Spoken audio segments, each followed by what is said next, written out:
Bienvenidos a una nueva emisión de su programa Una pausa en el camino.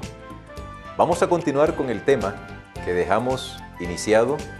El tema se titula Oración, Sanidad y Restauración. Y estamos muy contentos de continuar con la presencia y participación del doctor Abraham Acosta. Pastor, la verdad es que es un placer compartir este espacio. Me gustaría que las personas que están siguiendo el programa abrieran sus Biblias y se ubicaran en el capítulo 5 de Santiago. Ayer estuvimos reflexionando sobre el versículo 13 y el versículo que hoy servirá de tema para nuestra reflexión es el número 14. ¿Está alguno enfermo entre vosotros? Llame a los ancianos de la iglesia y oren por él, ungiéndole con aceite en el nombre del Señor. Y la oración de fe salvará al enfermo. Hablando de oración, vamos a orar para pedirle al Señor. ¿Cómo no? Nuestro Padre y nuestro Dios, es un privilegio contar contigo en las mansiones celestiales. Señor, dispensa tu bendición, tu espíritu y tu entendimiento para que el tema a tratar sea comprensible y llegue a los corazones de quienes lo ven o lo escuchen. Amén. En Jesús, amén. Amén, Señor. Sí, doctor, llame a los ancianos, llame a los ancianos. Si alguien está enfermo. Ahora, yo tengo una pregunta. Es una pregunta así medio praxeológica. ¿Por qué se debe llamar a los ancianos y no a otras autoridades? Se ve que Santiago realmente daba importancia a las autoridades establecidas en la iglesia.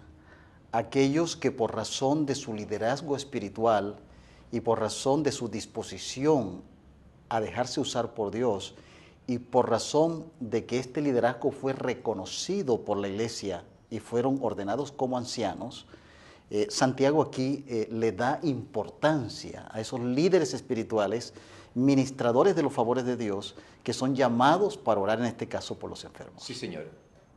Evidentemente, la autoridad de la iglesia no es pasada por alto por Santiago.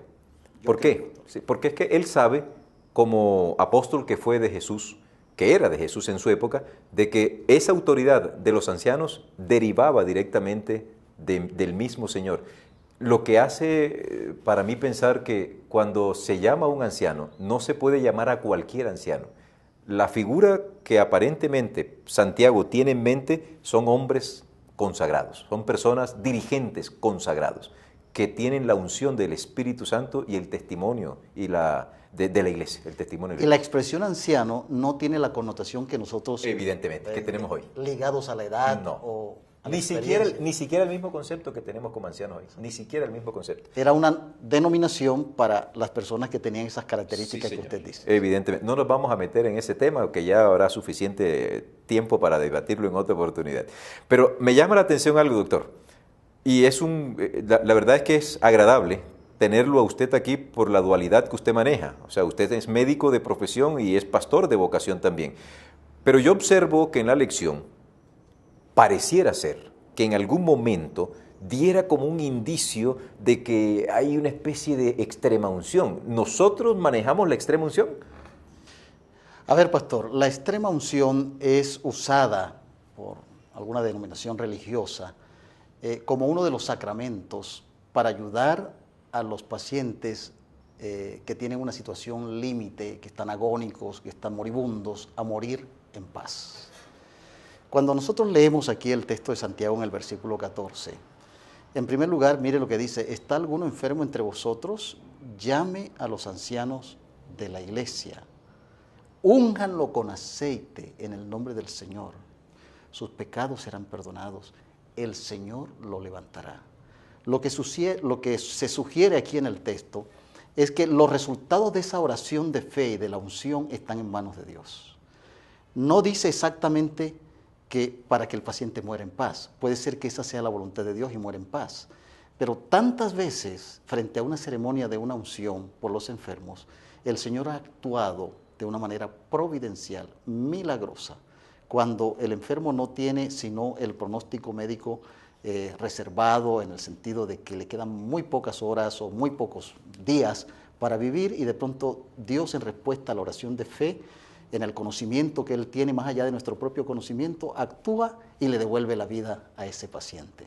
Entonces, en esas circunstancias, lo que nos habla Santiago aquí no es la extrema unción, sino un acto de fe en donde el aceite no tiene ningún poder, todo el poder viene de arriba, pero es un símbolo del Espíritu Santo que se acerca en respuesta a la oración de fe para ministrar las necesidades de ese paciente. Y él queda en las manos de Dios, ya sea para tener una respuesta positiva y levantarse milagrosamente, o el Señor tiene la última palabra si Él considera que debe descansar en paz. Ahora, habíamos hablado un poco de que hay un show en estos momentos para hacer un milagro. No son pocos los canales de televisión que presentan estos shows en donde traigan a los enfermos, traigan a las personas que están incapacitadas, que nosotros los vamos a sanar. Uno encuentra aquí que pareciera ser que no importa qué llevó a esa persona a estar enfermo, sino tráigalo, no importa si su condición, la condición en la cual se encuentra es porque abusó del alcohol o porque abusó del cigarrillo. De acuerdo a Santiago y desde su perspectiva médica, ¿cuáles son los fundamentos o cuáles son los pasos que se debe dar para orar por un enfermo? Mire, un aspecto importante es agarrarnos de las promesas de Dios.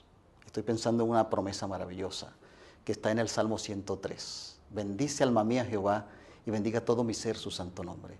Bendice alma mía Jehová y no olvides ninguno de sus beneficios. Él es quien perdona todas tus iniquidades, el que sana todas tus dolencias, el que rescata del hoyo tu vida, el que te corona de favores y misericordias. Un punto importante, agarrarnos de las promesas de Dios.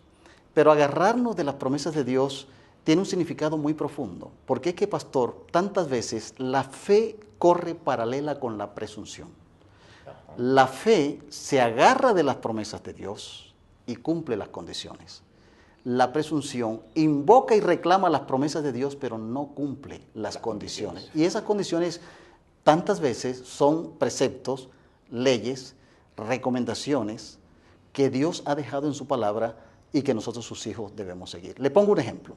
Sí, interesante ese punto de vista suyo, doctor. Sí, si diríamos, estoy enfermo, tengo una situación cardiovascular, una coronariopatía, un problema de las arterias coronarias, obstrucción de las arterias coronarias, para hacer un lenguaje simple que todos podamos entender, y yo me arrodillo para pedirle a Dios que me libre de un infarto.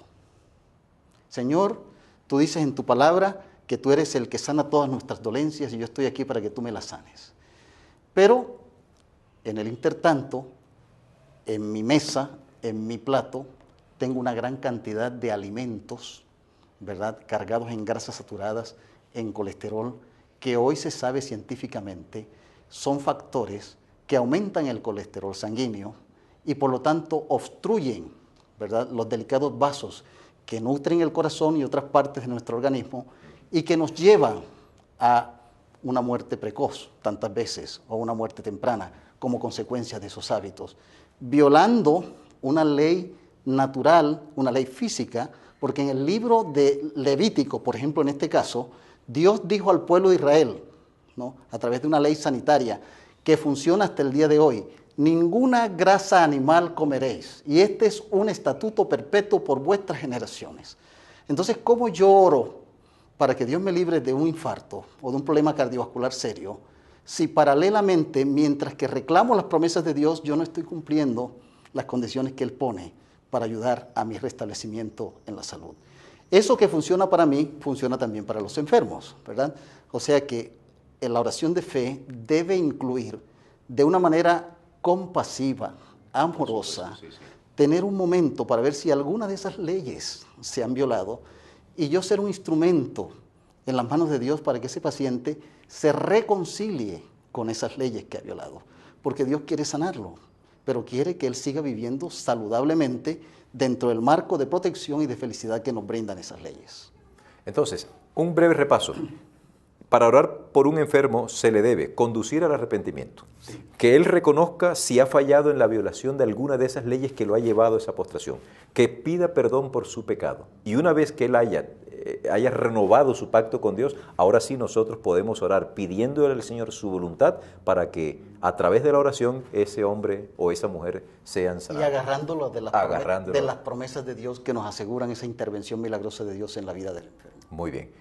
Bueno, doctor, me parece que sería muy interesante que, sabiendo que estamos hablando de la oración, pedirle a Dios que nos conduzca, nos dé salud y sobre todo la salud del alma, que es la más importante. ¿Usted sería tan amable? Con mucho gusto, terminar, doctor. Querido Padre, gracias por estas reflexiones en torno a tu palabra.